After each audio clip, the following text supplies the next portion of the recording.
Pai do eterno e único poderoso Deus de Israel, estamos aqui para fazer a interpretação do livro de Apocalipse. A todo estudante do curso da Faculdade de Teologia, Faculdade Teológica Poense, fazem parte desse grupo de estudo. Estamos aqui para fazer uma hermenêutica, uma exegese do Apocalipse, capítulo 14. Só vamos falar somente sobre os 144 mil. Não vamos falar das outras nações que vão estar ali, mas quem são os 144 mil, tá? Então vamos ler para poder ganhar tempo e você acompanha aí na sua Bíblia, na sua Escritura Sagrada. Capítulo 14 de Apocalipse. E olhei, está escrito assim: e eis que estava o Cordeiro sobre o monte Sião, e com ele 144 mil, que em sua testa tinha escrito o nome de seu pai. Versículo 2: e ouvi uma voz do céu, como voz de muitas águas, e como voz de um grande trovão, e uma voz de arpista, que tocava a sua harpa, e cantava com um cântico novo diante do trono, diante dos 4 animais e dos anciãos, e ninguém podia aprender aquele cântico, senão os 144 mil que foram comprados da terra.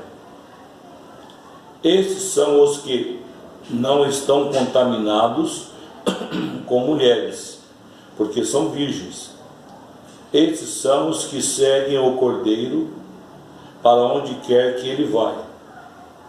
Esses são os que dentre os homens foram comprados como primícias para Deus e para o Cordeiro.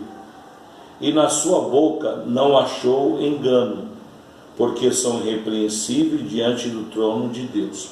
Parando aqui. Então você lê aqui uma leitura que foi escrita em segredo, em enigma, não somente no literal, mas simbólico, e um segredo oculto, tá? Não tem como você ler o livro todo, né? E não encontrar esse segredo, tá? Então nós vamos aqui fazer a interpretação. Quem são os 144 mil aqui no capítulo 14, tá? Uma exegese, uma hermenêutica. Primeiro nós temos os 144 mil de Israel. Eles têm o nome escrito na testa. Quem são esses 144 mil? Há algumas religiões, que eu não vou citar nome, que falam que são eles, os escolhidos, 144 mil.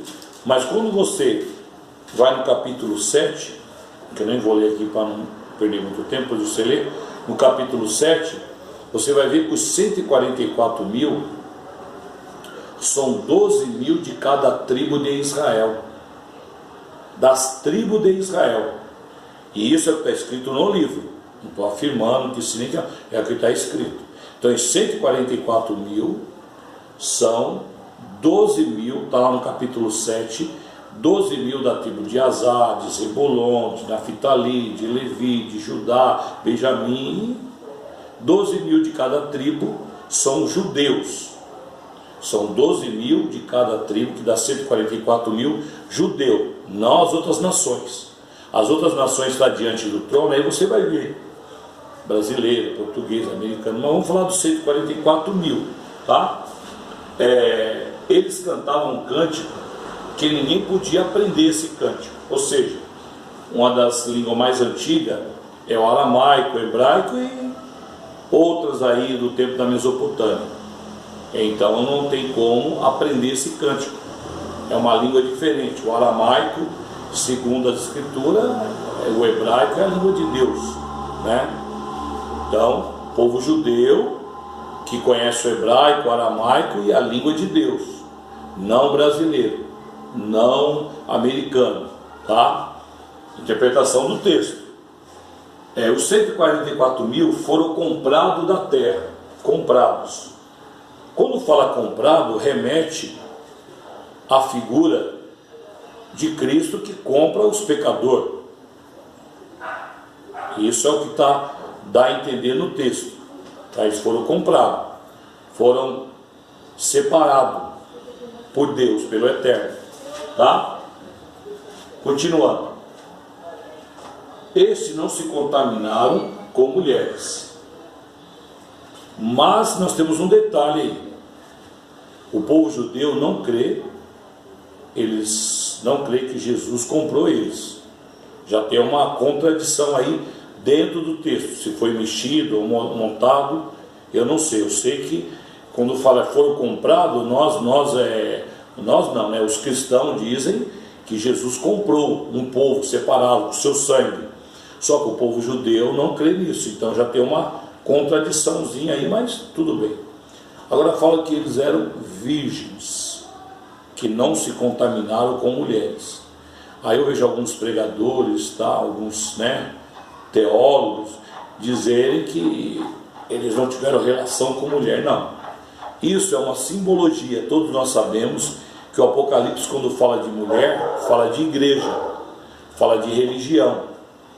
Ou seja, eles eram virgens, que eles não se contaminaram com mulheres. Ou seja, mulheres é simbólico, não que seja mulher. Não se contaminaram com as religiões da terra, tá? Não se contaminaram com as religiões da terra. Esses 144 mil, eles eram virgens no sentido de não se contaminar com esses milhares de religiões, porque o homem, ele precisa de religião.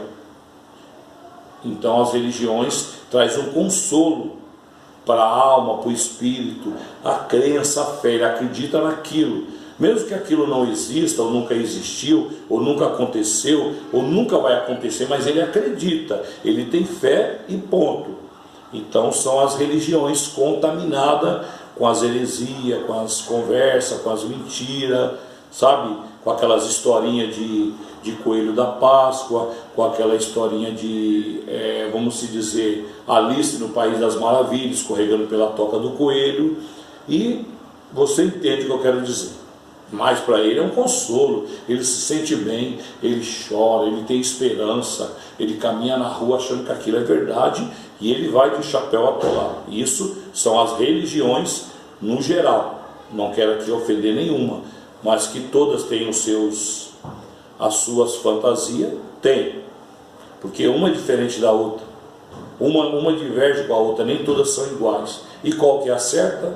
Não importa, o importa que está mantendo o equilíbrio da sociedade. Mas o povo de Israel, 144 mil, não se contaminou com as religiões, com essas crenças, com essas fé, com essas heresias, com essas fantasias, com essas alegorias. Não. Então eles eram virgens, porque não se contaminaram com mulheres, ou seja, mulheres, religiões, certo? E por isso se tornavam santos, né, irrepreensíveis. Aí nós temos aqui mais um ponto. Eles seguem, o texto diz que eles seguem o Cordeiro para qualquer lugar. Se você for procurar o Cordeiro, vai se remeter a Jesus, o que foi crucificado, segundo a história do Novo Testamento.